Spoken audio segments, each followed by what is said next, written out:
Buenos días, buenas tardes o buenas noches, profesora. El tema que nos ha tocado para la investigación y la reflexión de este examen final, parte 2, es la captura del Estado peruano por las corporaciones internacionales y o corporaciones nacionales.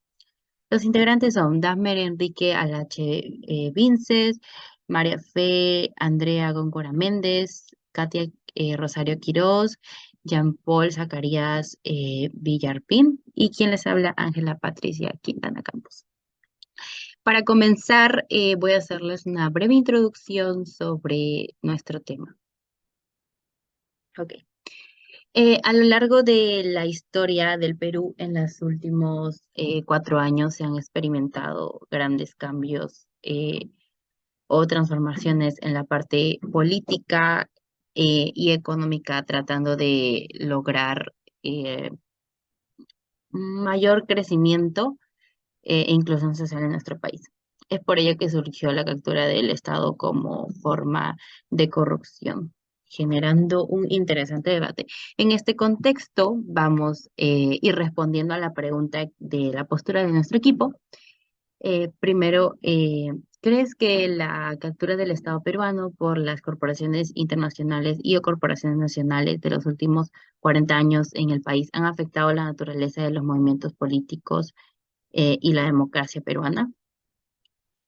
Pues desde nuestra perspectiva manifestamos que efectivamente durante los últimos 40 años la captura del Estado peruano por las corporaciones internacionales y o corporaciones nacionales en nuestra nación sí han afectado la naturaleza de los movimientos políticos y la democracia en el Perú, porque han logrado romper la barrera de neutralidad que todo ciudadano que ejerce un cargo por elección popular y agrupaciones políticas deben tener al momento de decidir el futuro o el destino de nuestro país.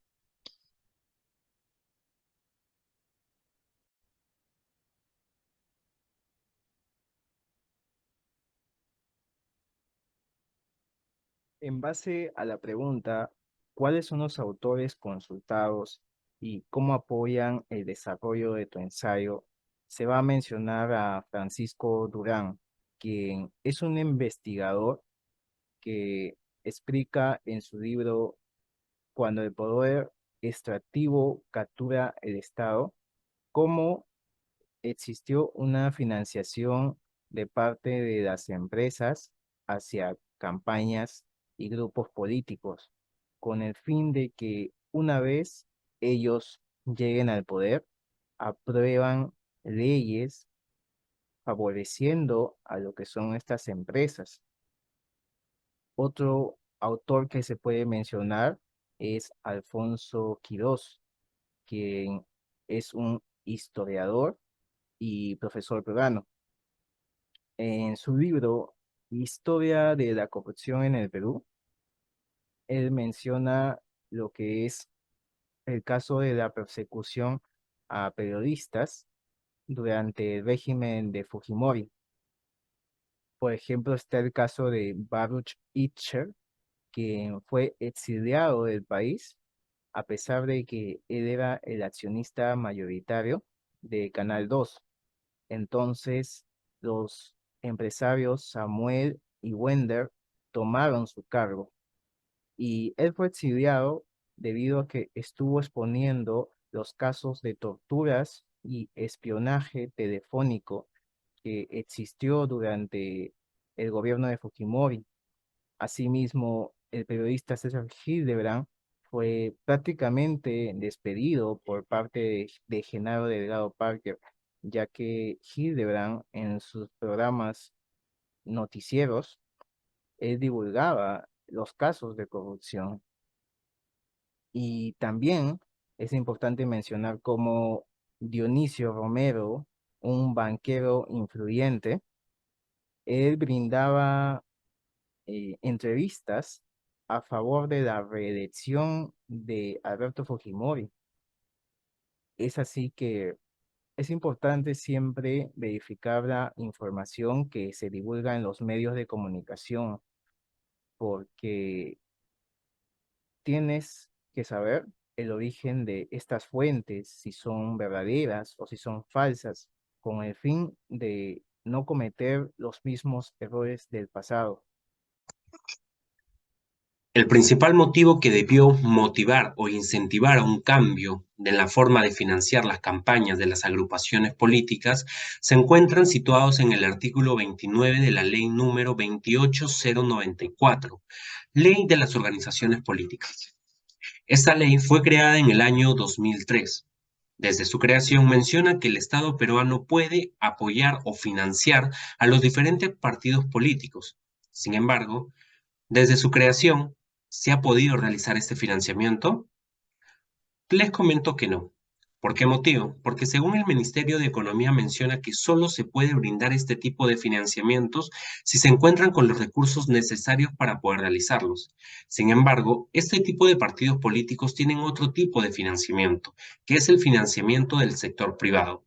Esto puede ser utilizado o realizado por persona natural o persona jurídica. En el caso de las personas jurídicas, se realizan a través de empresas, microempresas o corporaciones. El caso más conocido es por Odebrecht, de las cuales financió a diferentes partidos políticos buscando siempre un beneficio. Sin embargo, ¿qué es lo que nos menciona esta ley?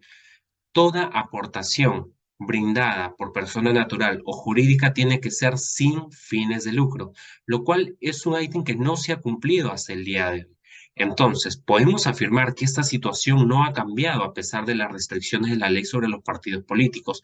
¿Por qué? Porque este tipo de financiamiento que ayudan a estos partidos políticos a ser parte de la integración del país, que pueden incluso los candidatos participar en la toma de decisiones, en una futura toma de decisiones, solo tienen que ser utilizados para el mismo partido, ya sea en el alquiler de local o también en investigaciones y en educación académica para los jóvenes del país.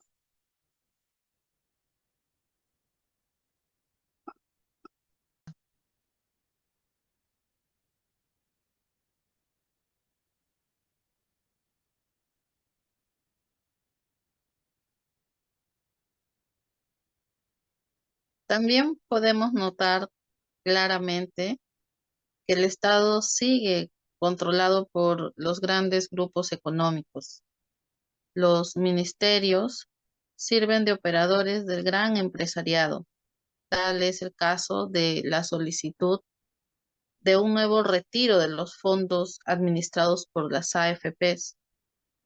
Los responsables de las carteras de economía y trabajo se han opuesto a un nuevo retiro en favor de los pensionistas, aduciendo que el sistema privado de pensiones se desvalorizaría.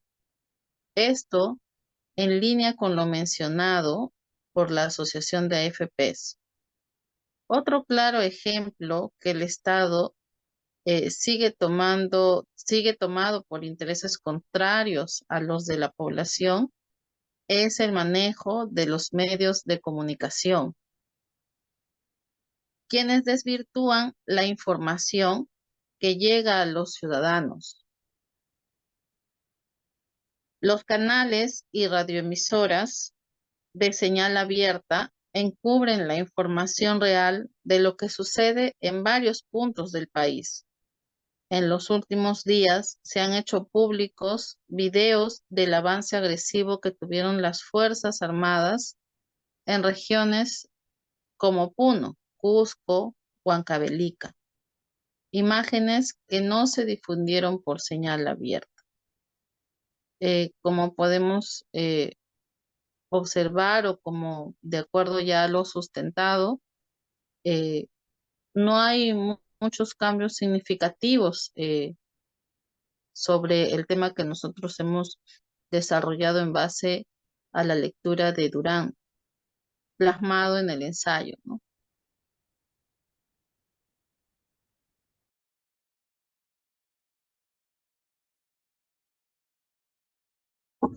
Buenas tardes, profesor y compañeros en general. Soy la estudiante María Fe Andragón Gora Méndez y continuando con el desarrollo de nuestra exposición, responderé la última pregunta que dice lo siguiente. ¿Qué permanencia se identifica sobre el tema desarrollado en tu enseñanza en la actualidad? Al momento de discutir esa pregunta, pudimos llegar a la conclusión que una de las permanencias que se menciona en nuestro ensayo y que persiste en la actualidad es el impacto de los movimientos corruptos por parte de las empresas u corporaciones, tanto nacionales como del exterior, dentro de los ámbitos democráticos y políticos. Cabe resaltar que estos sucesos no han tenido origen en estos últimos años, sino que llevan existiendo más de 40 años, exactamente en la época de los 90, si es que queremos ser más precisos, donde la barrera de la neutralidad y la democracia empezaron a decaer.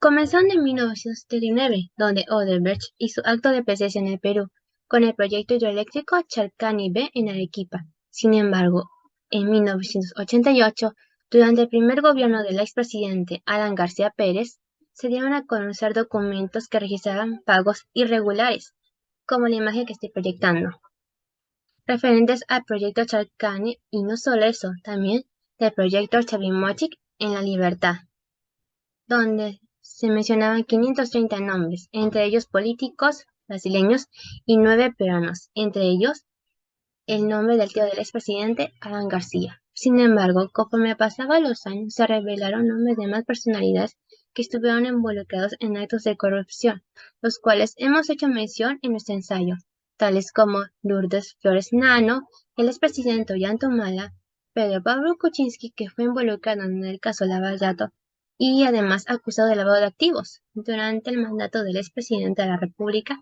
Alejandro Toledo, y el más destacado que sería el de Keiko Fujimori, donde su partido aprobó leyes en beneficio del empresariado nacional, así como exoneraciones tributarias a favor de los grupos de mayor poder. Lamentablemente, eso también se vive en la política, mediante las evidentes irregularidades y preferencias que hay al momento de las elecciones u promoción de campañas, donde nos cuestionamos si hay algún gobierno en el cual confiar. ¿La democracia aún estará presente en nuestro país? Entre muchas otras cuestiones que nosotros mismos como ciudadanos a veces se cruzan por esta mente. Uno de esos casos que podemos hacer mención es el de los 8 periodistas del Canal 4 que renunciaron porque no estaban de acuerdo en que el canal solamente diera mayor apoyo a Keiko Fujimori durante el tiempo de campaña y dejar de un lado al expresidente Pedro Castillo, ya que esas 8 personas creían que ambos candidatos merecían trato igualitario en cuanto a promoción. También deberíamos mencionar cuando el CEO y banquero del BCP admitió haber financiado la campaña del APRA en el año 1985. En conclusión, si no empezamos a tomar acción desde ahora, seguiremos siendo liderados por gobiernos deshonestos donde la corrupción está en cantidades enormes y donde la única parte afectada será la población de Perú. Muchas gracias. Para finalizar con nuestra reflexión, voy a hablarles un poquito sobre las conclusiones. En síntesis, y reafirmando nuestra postura, consideramos que la captura del Estado peruano por las corporaciones internacionales y o corporaciones nacionales durante los últimos 40 años en nuestro país han afectado la naturaleza de los movimientos políticos y la democracia en el Perú. Por un lado, la ocupación del Estado peruano por parte de corporaciones internacionales y nacionales en los últimos años ha trastornado los movimientos políticos y democráticos, rompiendo la neutralidad que debe mantener todo responsable a la hora de decidir el futuro de nuestro país. Y por otro lado, sucede en las campañas políticas que involucran a varias personas, como el dueño del Canal N y Canal 4, donde se vio envuelto en anuncios a favor de Keiko Fujimori y en contra de nuestro expresidente recientemente, Pedro Castillo. Todas estas acciones se combinan para dañar a la sociedad peruana y generar desconfianza de los peruanos hacia las autoridades que gobiernan nuestro país, lamentablemente. Muchas gracias. Eso ha sido todo por hoy.